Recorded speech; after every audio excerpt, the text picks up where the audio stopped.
ka afaka mahita tsara sika zany fa mila maty aloha vao ho velona. Rehefa mitombo ny fahafatesan'ny tena, mitombo maty koa ny fitiavan-tena, dia mivelona sika, tena velona mihitsy zany ao amin'ny fanahy. Sompon'iny eo aminareo no tazonareo faly foana.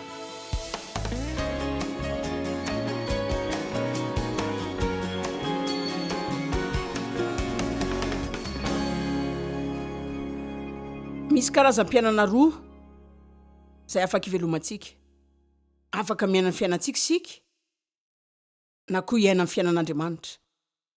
Raha toa sika miaina fiainana mitondra tena irery, mampahery tena, miaina irery amin'ny faharatsiana, dia maneno foana sika.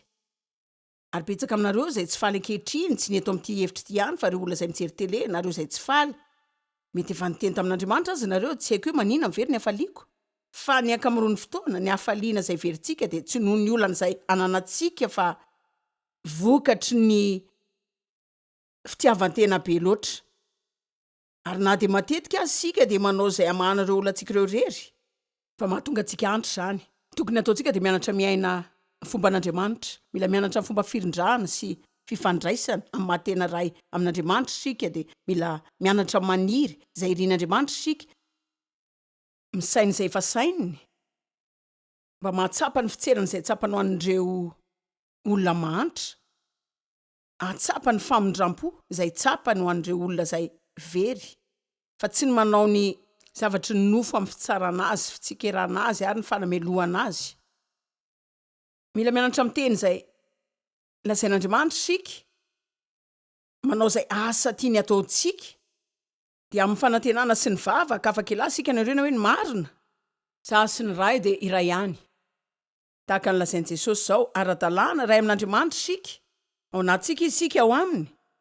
Rehefa tonga ny velona tao anatsika Jesosy, nitondra masom-bolo ny zavatra rehetra momba an'Andriamanitra izy, ny Baiboly ny antso an'i Jesosy hoe ilay vo ary masom-bolony n'Andriamanitra izy. Tiako ny Jaona voalohany, 7:7 mampiasa izany foana tamin'izany nanana fahafahana nanao ny antsony altara ary mampiasa zany rehefa miresaka famonjena amin'ny olona amin'ny tele, fa ty aka fotoana izarana izany aminareo ihany vetivety satria hitako fa tena nampy anareo ahita izay zavatra resahako izao zany. Misy zavatra mahafinaritra mitranga ao anatin'ny fanahinareo ao rehefa mandray ny Kristy ho mpamonjy nareo nareo. Mety hahatsapa zavatra ianao dia mety hahatsapa ninninona, fa miteny amin'ny olona izay hoe voafafa avokoa ny fahotanao fa mbola tena mihoatra lavitra noho izany, lasa olom-baovao ianao. Andriamanitra manao ny fanahiny ao aminao, dia manome anao fo vaovao izy. Ny Ezekela 1:10 milaza fa ilay fo vato sy fo mafy hiala amintsika dia mametraka fo nofo ao izy izay malefaka sy manaiky ny kasika Andriamanitra. Ara-baka teny Andriamanitra manome antsika fanindrim vaovao sy filana vaovao. Ny olana nefa dia mbola manana ny nofo sika, dia nofo ny tenanao sy ilay sompony amin'ny fanahinao izay tsy mbola vodinao any amin'Andriamanitra. Ka ny nofo zany dia mbola manana sady mbola anana foana ny filany nofo, ka dia mananady mitrango sika zany. Andriamanitra mitarika ao amin'ny zavatra iray, sika nazo ilay fanindrim-baovao anatintsika. Afaka takaritsika izay nilazain'ny apôstôly Paoly rehefa nilaza izy hoe inona ary ny olako? Ny zavatra izay tiako atao tsy ataoko, fa ireo zavatra izay tsy sitrako foana no ataoko. Dia asika zany, tahaka ny hoe miomana ny tsara amin'ny fo dia manao adaladala mandritry ny andro. Tsy azoko zany Andriamanitra fa inona ary ny olako ka tena manandanja aminao ny maka fotoana ianarana miaraka amiko androany, mikasika ny tenanao. Ianao zao saina manana fanahy miaina anaty vatana ianao dia sombony telo tena ray. Tena tahaka ny tabernakely ao amin'ny testamenta taloha, misy ilay hevitra ivelany, ny hevitra anatiny sy ny hevitra masiny indrindra. Ny hevitra masiny indrindra dia ny saintsika. Rehefa mandray ny Kristy ianao, rehefa mangataka azy hamelan'ny fahotanao, dia Andriamanitra tonga miainao aminao. Ray zanaka, fanahy masina, tonga miainao anatinao. Izay ny voalaza amin'ny Baiboly. Zany zao no inoko averintsika rehetra hoe Andriamanitra miaina atao anatiko. Maninona ary no zavatra io no tiany atao finenana, tsy haiko aloha, fa tena mazava tsara fa mila tonga miainao anatsika izy dia tondrantsika manoro lalana sy mitarika antsika avy amin'izany finenana vaovao izay azony izany, satria tsy mba havita ninninona, tsy misy azy zany mihitsy sika. Rehefa tonga izy dia manadio ny zavatra rehetra ao an-tsainao izy.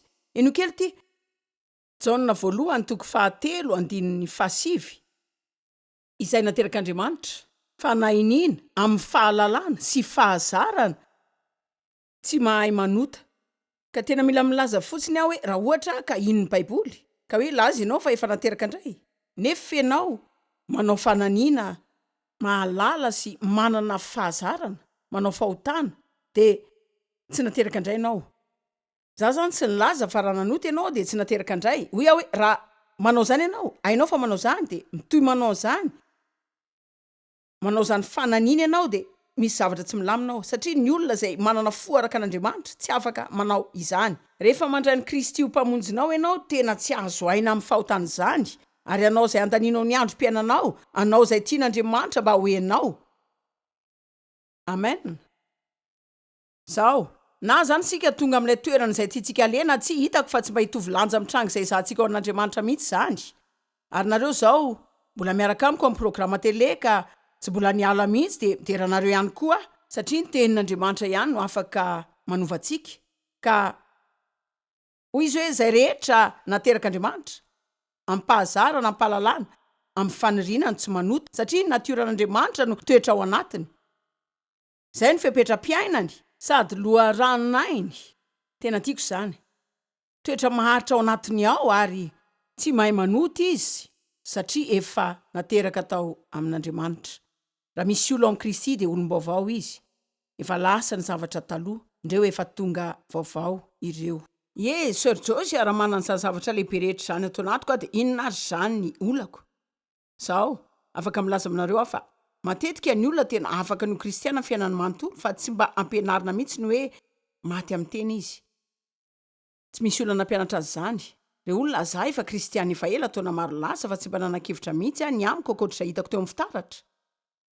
Tsy mba hitako akory hoe nanana saina, nanana fanahy de nanana vatana tsy nalala fa raha tena mamelona ny saiko amin'ny tenin'Andriamanitra de ho lasa tena mafy mihitsy zany ka tsy amela ny nofoko ife ahy intsony. Tsy fantatra akory hoe tsy mila mijanona tezitra zany satria mahatsiaro tezitra na koa hoe tsy voatery ilaza zavatra zany satria za te ilaza zavatra. Tsy nalala fa afaka manao izay tokony ataona de mahatsiaro toy ny manao tsy mety azy. Fa tsy nalala zany tsy natakatra fa misy tontolo telo amin'ny tenako. Andriamanitra no efa tonga ny aina tato anato de miaraka aminy aho zao ary misy ireo zavatra izay hokasihan'Andriamanitra amin'ny tanany amin'ny fiainako ary izy de angataka ny ileferako. Eny Andriamanitra marina ny ianao apetrako aminao zavatra io mba esao isehatra io Andriamanitra de hovay tsy mahay manova ny tenako fa mangataka anao anova. Tsy nalala fa ny manaiky midika hoe irifiry mialohan'ny fafinaretana ka na de tao amin'ilay ezaka fanekena aza zao ny fotoana hanomboan'ny irifiry tena niezaka mafy ny tsy hanao ninina idirana amin'izany. Zao ny farany ny anatra fa mandova ny teny fikatsan'Andriamanitra ianao amin'ny alalan'ny finoana sy faharetana. Mila miankina amin'ny zavatra ianao avelao Andriamanitra anao zay tiana teo amin'ny fiainanao. Raha mametraka ny tanany amin'ny zavatra eo fiainanao izy de mila miasa miaraka aminy ianao mianara ny teny amin'izay sehatra izay ny vavahany zany mandra-piasa n'Andriamanitra eo aminao de izay ilaina vitainy fa amelanao hiala sasatra kely izy mety ela aloha zany mametraka ny tanany amin'ny zavatra hafa indray izy. De toy foana zany raha mbola eto tany koa ianao fa mila mianatra amin'ity zany ianao. Hoy aho hoe mila mianatra amin'ity izany ianao. Hoy aho hoe mila mianatra amin'ity izany ianao. Andriamanitra manafay izay rehetra tiany de ireo rehetra tiany sy malalany ny Apokalipsy milaza hoe manafay izy ka isaky ny maneho anao zavatra izay ilainao vaina eo amin'ny fiainanao Andriamanitra tsy fotoana fandraisana fanameloana akory zany mihitsy zavatra afa-tsy mety amiko. Hitanareo fa tsisy ratsy tahaka aho aiza koa nisy olona hoe za taloha saina hoe tsy mba misy olo-kafa manana olana tahaka za mihitsy zany. Manina ianao no manery afo foana, manina ianao no tsy manery andevy, manina ianao no tsy manery olo-kafa, manina ny za foana. Hitanareo Andriamanitra zany tsy de liana loatra amin'ny hevitra mikasika izay zavatra ilaina ataony amin'ny olo-kafa fa ny tiany lazainao de ny hoe tia Andriamanitra ovao ataovy izay tianao atao amiko fa te ho tonga arak'izay tianao ho izao te ho tena iray aminao maty mba ho velona.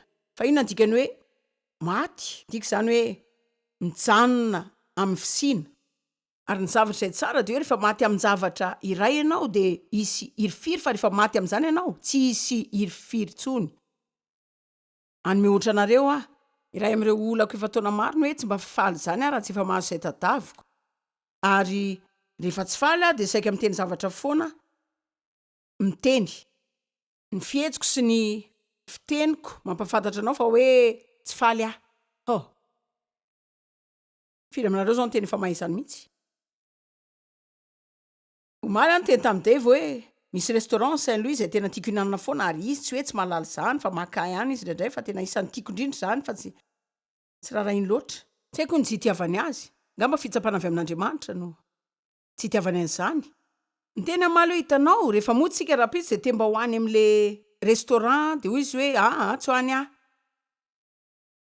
efa nisy fotoana ihany koa nilaza zavatra tak'izao hoe tena tsara kosa zany miasa foana farany herinandro de mody tsy tena reraka tanteraka fa ianao zao andeha jery lalao baolina sy lalao baseball de za mbola angasiasy ihany satria efa nanome ny zavatra rehetra zay nananako ny herinandro andren'olo reny de zao ianao tsy mitondra ho any amin'ny toerana kely zay tiako hinanana akory aza de avy eo zahay mifanditra de zay de zany de milaza maintsy aminareo rehefa nilaza izy omaly hoe tsy tia andehany de hoy hoe eny ary fahafany zany afaka milaza aminareo efa fahafany zany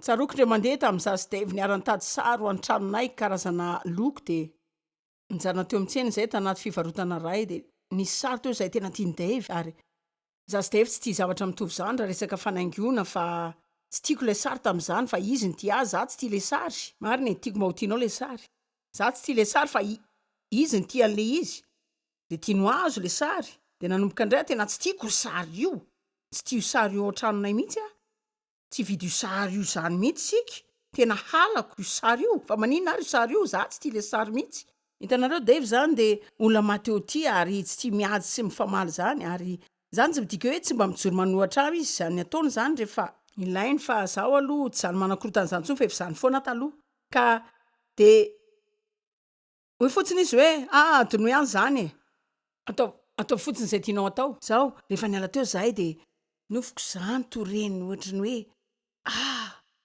azonareo saiko torena tsiaro ny botsina kely reny firy aminareo mahazo an'izany de nandreny fanamasina ny tena hoe hitanao ianao mihevitra fa nandresy fa resy ianao fa tsy tonga de nalala taloha zay zavatra lasaiko anareo zany no isan'ny fomba izay nampianaran'Andriamanitra fa ny fanaovana toetra tak'izany azon'izay ilaiko tsy fandresena akory fa tokony mba honilaza hoe hitanao zao tena tsy tiako aloha sary io ry malala tena tsy tiako aleo tsy fidiana fa tsy afaka mitady zavatra izay rahantsika mity ve sika tena nanao toetra ratsy mila nanakombona mivavako de nasehoko tamin'ny fihetsika sy tare ratsy zany de ny hevitra fa tena nandresy satria sosotra izy fa io Andriamanitra hoe tsy nandresy ianao fa resy afaka milaza zavatra ve isaky ny mihetsika ianao ka mahazo ny ilainao zay tsy araka n'Andriamanitra tsy nandresy ianao fa very ianao ary tsy zany ihany fa mbola namelona zany olana zany indray ianao tao amin'ny nofonao de ny azo io velona fa ilaza aminareo fomba famonona nofo ajanony ny famanana azy afaka mitondra voninkazo eto ambony eto de tsy tondrantsika elaela zany fa ho faty zany maty le izy rehefa tsy tondranao na tsy omenao anina de ohatr'izany ny ahafatesantsika amin'ny tena fa de ajanontsika fotsiny fanomezana ny fanindrina tsy araka n'Andriamanitra ao amintsika de Andriamanitra no anao ny tanany eo fa tia ny zavatra ilaina takatrao tsy afaka manova ny tenanao ianao afaka makeo aminareo am'laza hoe miteny be loatra ianao de afaka manandrana tsy miteny loatra ianao fa tsy mahavita ninina zany fa raha Andriamanitra mametraka antany aminao ka manomboka miteny aminao fa tena be resaka loatra ianao de raha iara-iasa amin'Andriamanitra ianao de azo ny hery ovana ianao satria izay andidian'Andriamanitra izy koa no manome fitaovana anaovanao azy miaraka amiko ve nareo ary tena zava-dehibe ny atakaratsika izany zavatra rehetra zany kasika ny maty amin'ny tena satria raha tsy zany de lasa miodina fotsiny sika miodina mitendrombohatra ray ihany zany hoe efa tany am-piangonana efa taona maro de maro ngamba zany efa 10 taona fa tsy mbola nahino zavatra tak'izany fa mankany am-piangonana de mody ary mbola zay ihany zany fa maly am'telefaona de manana fakistina na mila vanina tezitra amin'ny olona rehetra mifosany am-pitoroteny verina any am-piangonana marina menareo satria nareo tsara zay zavatra resahako tsy tena tia andeha tsy mandry zany mandra-patapany zany hoe mba tena mihevitra ve sika fa ankasitran'Andriamanitra zany ny any ataontsika de mametraka amin'ny fotoana misaina hoe sika de azo karazana fanamariana eo amin'ny tetiandrotsika ny an-danitra de hoe Andriamanitra anao hoe azafady aloha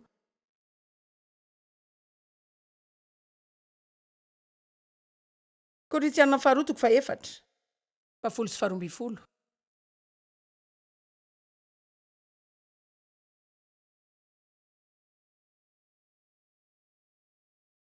raha eo ampio zay androany hianatra sy hitombo miaraka alalany hoe tsy aminay sy ny eny aminao. Andiny fafolo mitondra ny fahafatesany Jesosy mandrakariva ao amin'ny teny zay mba aseho ao amin'ny tenanay ihany koa ny fiainany Jesosy. Isika efa mahay fa maty araka ny nofo izy ary tena ny vonoina araka ny nofo tokoa izy fa hiteny zavatra aminareo tena mila maty tamin'ny zavatra maro hafa ihany koa izy. Iray amin'ireo zavatra voalohany izay hitantsika ao amin'ny Filipianina mikasika an'i Jesosy dia izy manao ny tenany tsy nanan-daza mihitsy. Zao mila maty amin'ny fieverana loatra mikasika izay heverin'ny olona momba antsika isika. Ka firy aminareo zao no malala izay lazaiko hoe maty.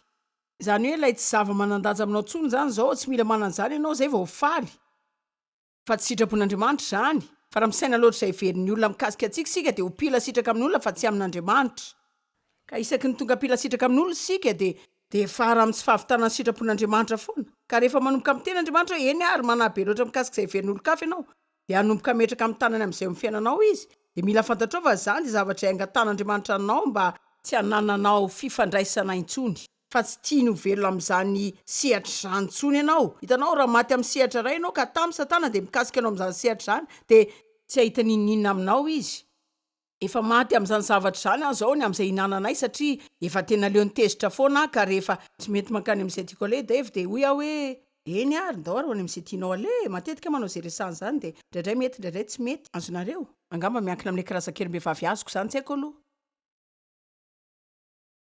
Fa hitanareo zao za tsy mba nalaim-panahy makibanky zany. Mety tsy betsaka aminareo no alaim-panahy ivoaka androba station d'essence rehefa miala eto efa matiny amin'izany nareo fa tsy misy zavatra velona ny amin'izany intsony ao aminareo. Fa mety alaim-panahy nareo rehefa lasa dia tafiditra anaty filaran'ny embouteillage dia misy olona manapaka anao tapoka. Mety molona tena vela be amin'izany sehatra zany ianao. Ary na dia voaka avy teto amin'ity fivoriana ity azy ianao dia toy ireny tsy nisy olona niteny anao inondreny mihitsy teto. Firy aminareo mahalala izay resahako. Ka zany zao dia sehatra ilaina anomboanareo ivavahana sy ilazanao Andriamanitra tena tiako hovainao amin'ny sehatra io ka ahoana ny hovanao amin'izany sehatra zany. Eny ary amin'ny manaraka rehefa misy olona manapaka anao amin'ny embouteillage ary toy zany ny falemenao dia tena ho tsapanao anatin'ny nofonao rehetra zany.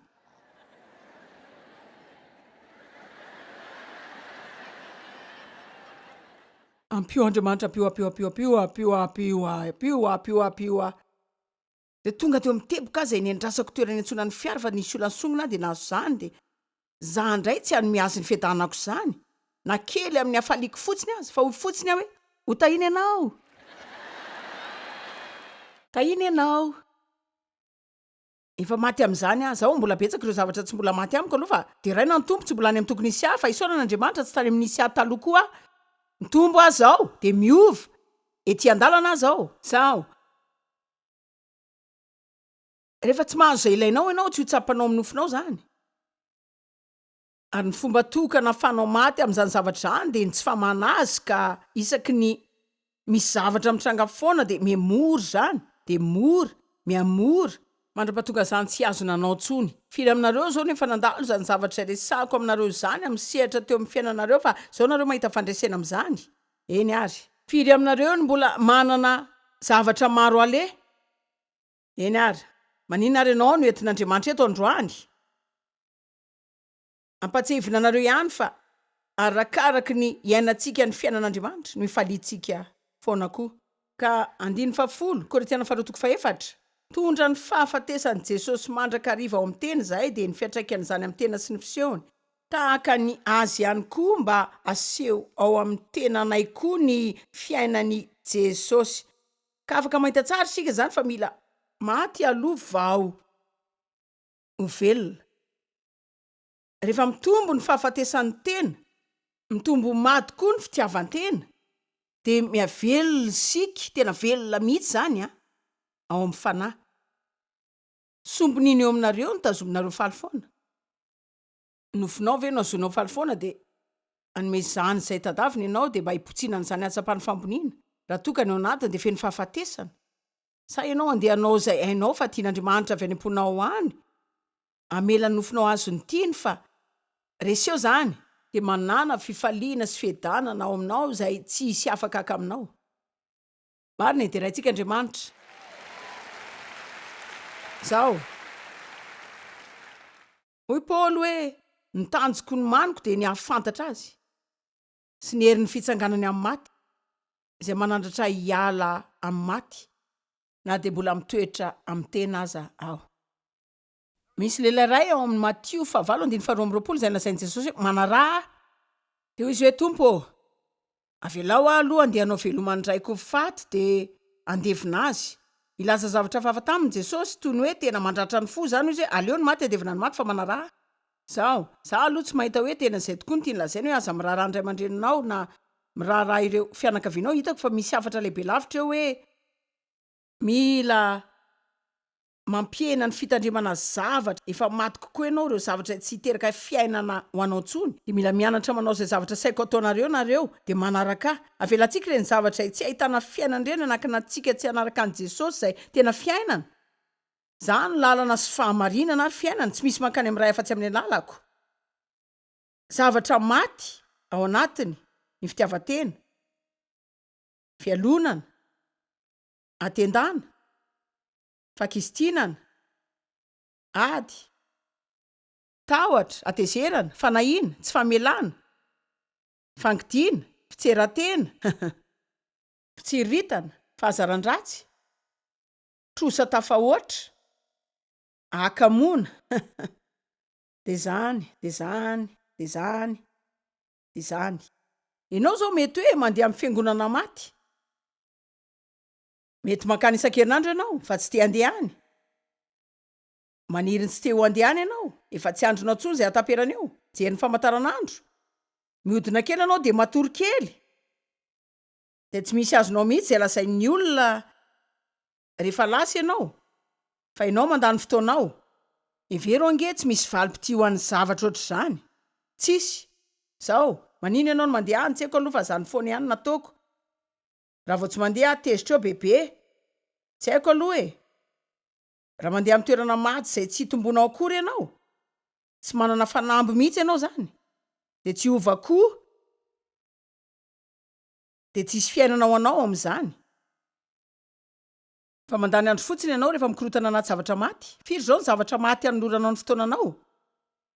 Firy no isan'ireo zavatra zay eo amin'ny fandaharam-potoananao zay tsy miteraka fiainana ho anao akory?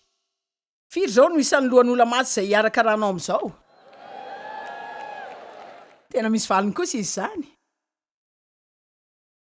Fa iverina kely eto de laza hoe betsaka ny fiangonana mahafinaritra misy. Fiangonana mahafinaritra. Fa miteny anareo rehefa mandeha any amin'izay misy fiainana ianao. Firy aminareo zao malala fa misy fiainana ato amin'ity hevitra ity. Zany zareo olona tena hoe tsy hitako zay anazavana ny olona tahaka izao anaty fiangonana. Zany hoe nareo zao ry olona ny hira de ny kikika de ny meme de ny tehaka be de tena faly mihitsy de tianareo ity foana de ity foana tsy mahita olona mody zany a.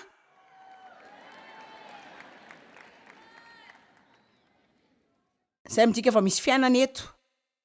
De mila mianatra isika rehefa mikasika fiainana sy rehefa mikasika fahafatesana. Ary rehefa mikasika fahafatesana isika, rehefa mipetraka eo amin'ny fisakafoanana ianao ka mitaraina ny amin'ny asanao de fosa mikasika ny olona rehetra ao am-piasana. Fahafatesana zany.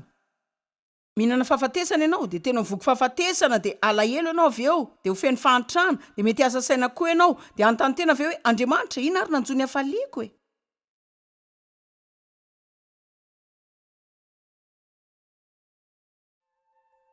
Aleveno ny zavatra maty de manarahana Andriamanitra. Esoriany daholo ny toetra matinao rehetra.